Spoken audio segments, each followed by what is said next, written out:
Hi. മേഴകൻ directed by C Premkumar. ഈ പ്രേംകുമാർ എന്ന് പറയുന്ന ഡയറക്ടർക്ക് മനുഷ്യന്മാരെ നൊസ്റ്റു അടുപ്പിച്ച് ഈ പഴയ ഓർമ്മകളിലേക്കെല്ലാം കൊണ്ടുപോയി ആ ഇമോഷൻസ് എല്ലാം വെച്ചിട്ട് ആൾക്കാരെ കരയിപ്പിക്കാനുള്ള ഭയങ്കര കഴിവുള്ള ആളാണ് കേട്ടോ. 96 നമ്മൾ ഓൾറെഡി കണ്ടതാണ്.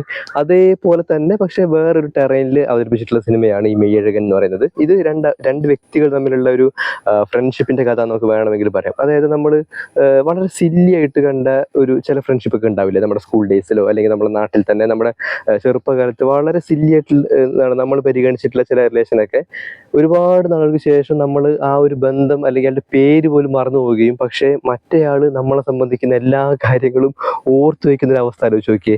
അതാണ് ഈ പടം. ഒരു പക്ക ഫീൽ ഗുഡ് മൂവിയാണ്. ഫീൽ ഗുഡ് എന്ന് വെച്ചാൽ ഒരു കളർഫുൾ ആയിട്ടുള്ള പാട്ടോ അങ്ങനെ ഒന്നും ഇല്ലാതെ തന്നെ നമ്മളെ കണ്ടു കഴിയുമ്പോഴത്തേക്ക് കംപ്ലീറ്റ്ലി സാറ്റിസ്ഫൈ ചെയ്യിക്കുന്ന നമ്മുടെ ഇമോഷൻസിനെല്ലാം വല്ലാണ്ട് ബാധിക്കുന്ന ഒരു ഗംഭീരമായിട്ടുള്ള ഒരു ഫീൽ ഗുഡ് മൂവി ആയിട്ടാണ് എനിക്ക് തോന്നിയത്. ശരിക്കും ഞാൻ ഈ പടം കാണണമെന്ന് ജസ്റ്റ് കയറിയൊന്നുമല്ല, വെറുതെ ഒന്ന് കയറി നോക്കിയതാണ്, ഒരു രസത്തിന് കയറി നോക്കിയാണ്. പക്ഷെ കണ്ടു കഴിഞ്ഞപ്പോഴത്തേക്കില്ലേ ഒരു വല്ലാത്ത രസമായിരുന്നു കേട്ടോ. അത് ഗംഭീരമായിട്ട് ചെയ്തിട്ടുണ്ട്.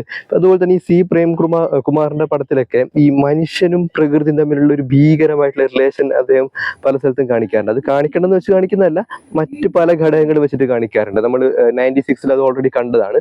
ഈ പടത്തിലും അങ്ങനെ ചില എലമെന്റ്സ് ഒക്കെ വന്നു പോകുന്നുണ്ട്. അത് വളരെ നൈസായിട്ട് തന്നെ സ്ക്രീനിൽ നമുക്ക് കാണാനും പറ്റും. ഇതിലിപ്പോ നമ്മുടെ അരവിന്ദ് സ്വാമി, അതുപോലെ തന്നെ കാർത്തി, ശ്രീദിവ്യ, അതുപോലെ തന്നെ ദേവദർശിനി, രാജ്കിരൺ, ഇങ്ങനെ കുറെ ആൾക്കാർ അഭിനയിച്ചിട്ടുണ്ട്. ഇതിൽ അരവിന്ദ് സ്വാമി അവതരിപ്പിക്കുന്ന ക്യാരക്ടർ അരുൾമൊഴി, ഇദ്ദേഹം ചെന്നൈയിലാണ് സെറ്റിൽ ചെയ്തിട്ടുള്ളത്. അപ്പോൾ പണ്ട് ഇവര് ഒരു 22 വർഷം മുമ്പ് തഞ്ചാവൂരിൽ നിന്ന് ഇങ്ങോട്ടേക്ക് മൈഗ്രേറ്റ് ചെയ്ത് വന്ന ആൾക്കാരാണ്. അപ്പോൾ കുറെ നാൾക്ക് ശേഷം ഇയാളുടെ ഒരു റിലേറ്റീവിന്റെ കല്യാണത്തിന് ഇയാൾ തിരിച്ച് തഞ്ചാവൂരേക്ക് പോകുന്നതാണ് ഇതിന്റെ ഒരു പ്ലോട്ട് എന്ന് പറയുന്നത്. അപ്പൊ നമ്മൾ ആദ്യം കാണുന്നത് ഒരു കല്യാണമാണ്. അപ്പൊ ഞാൻ വിചാരിക്കുന്നത് ആ കല്യാണത്തിന്റെ ഭാഗമൊക്കെ വെറും ഒരു പാട്ട് കൊണ്ട് തീർക്കാൻ പറ്റുന്ന ഒരു ഇൻസിഡൻസ് അതിനകത്തുള്ളൂ. പക്ഷെ അത് വളരെ ഡീറ്റെയിൽ ആയിട്ട് പറഞ്ഞു പോയിട്ട് എന്നാൽ ഒട്ടും ബോറടിപ്പിക്കാതെ ഓരോ കഥാപാത്രങ്ങളെയും കൃത്യമായിട്ട് പരിചയപ്പെടുത്തി അയാളെ ആ ഒരു നാടൻ പ്രദേശത്തേക്ക് എത്തിച്ചു. ആ ടൗണിൽ നിന്ന് അയാളെ തിരിച്ച് ഗ്രാമത്തിലേക്ക് എത്തിക്കുന്ന ഒരു രീതിയുണ്ട്. അതെനിക്ക് ഭയങ്കരമായിട്ട് ഇഷ്ടപ്പെട്ടു. അപ്പൊ അവിടെ വെച്ചിട്ടാണ് അവിടെ കാർത്തിയുടെ ക്യാരക്ടർ കയറി വരുന്നത്. അപ്പൊ കാർത്തിയുടെ ക്യാരക്ടർ എന്ന് വെച്ചാൽ വളരെ ഇൻട്രസ്റ്റിംഗ് ആണ്. അതായത് അരവിന്ദ് സ്വാമി ഒരു എക്സ്ട്രീം ഇൻട്രോവേർട്ടും മറ്റേ ആൾ എക്സ്ട്രീം എക്സ്ട്രോവേർട്ടും ആയിട്ടൊരു കഥാപാത്രമാണ്. അപ്പൊ ഇവർ തമ്മിൽ തീരെ സിങ്കായി പോകുന്നില്ല. പക്ഷെ ഈ കാർത്തിയുടെ ക്യാരക്ടറിനെ അയാൾക്ക് മുഴുവനായിട്ട് തള്ളിക്കളയാനും പറ്റാത്ത അവസ്ഥയുണ്ട്. തമാശ എന്ന് വെച്ചാൽ ഈ കാർത്തിയുടെ കഥാപാത്രത്തിന്റെ പേര് പോലും ഇയാൾ മറന്നു എന്നുള്ളതാണ്. അങ്ങനെ വളരെ രസകരമായിട്ടാണ് ഇതിന്റെ ആ ഒരു ഭാഗം പോകുന്നത്. സിനിമയുടെ ഇന്റർവെല്ല് വരെ ഇല്ല, നമുക്ക് ഒട്ടും ബോറടിക്കില്ല, വളരെ പെട്ടെന്ന് തീർന്നു പോകുന്ന പോലെ നമുക്ക് തോന്നും. പക്ഷെ എല്ലാ ഇൻസിഡന്റും ഇങ്ങനെ ടച്ച് ചെയ്തിട്ടാണ് പോകുന്നത്. അത് മാത്രമല്ല ഇതില് ഒരു ജല്ലിക്കെട്ടിന്റെ ഒരു ഭാഗം വരുന്നുണ്ട്. അത് കണ്ടപ്പോഴത്തേക്ക് ശരിക്കും ഞാൻ ഞെട്ടിപ്പോയിട്ടോ. അത് ആരായാലും സ്ക്രീനിൽ കണ്ടാൽ ഞെട്ടിപ്പോവും. ആ രീതിയിലാണ് അത് എടുത്തു വെച്ചിട്ടുള്ളത്. അത് വല്ലാത്തൊരു സീനായിരുന്നു കേട്ടോ. അത് ചെറിയൊരു നരേഷനാണ്, കാർത്തി പറഞ്ഞു പോകുന്ന ഒരു നരേഷനാണ്. ചെറിയൊരു ഭാഗം ഇങ്ങനെ പറഞ്ഞു പോകുന്നേ ഉള്ളൂ, പക്ഷെ അത് എടുത്തു വെച്ചിട്ടുള്ളത് ഗംഭീരമായിരുന്നു. അതുപോലെ തന്നെ ശ്രീദിവ്യയുടെ പെർഫോമൻസും സൂപ്പർ ആയിരുന്നു, നല്ല രീതിയിൽ തന്നെ ചെയ്തിട്ടുണ്ട്. അതുപോലെ തന്നെ 96 അഭിനയിച്ചിട്ടുള്ള മറ്റേ ദേവദർശിനി എന്ന് പറയുന്ന ആ ആക്ട്രസിന്റെ പെർഫോമൻസും ഗംഭീരമായിരുന്നു. അരവിന്ദ് സ്വാമിയുടെ പേരായിട്ടാണ് വരുന്നത്.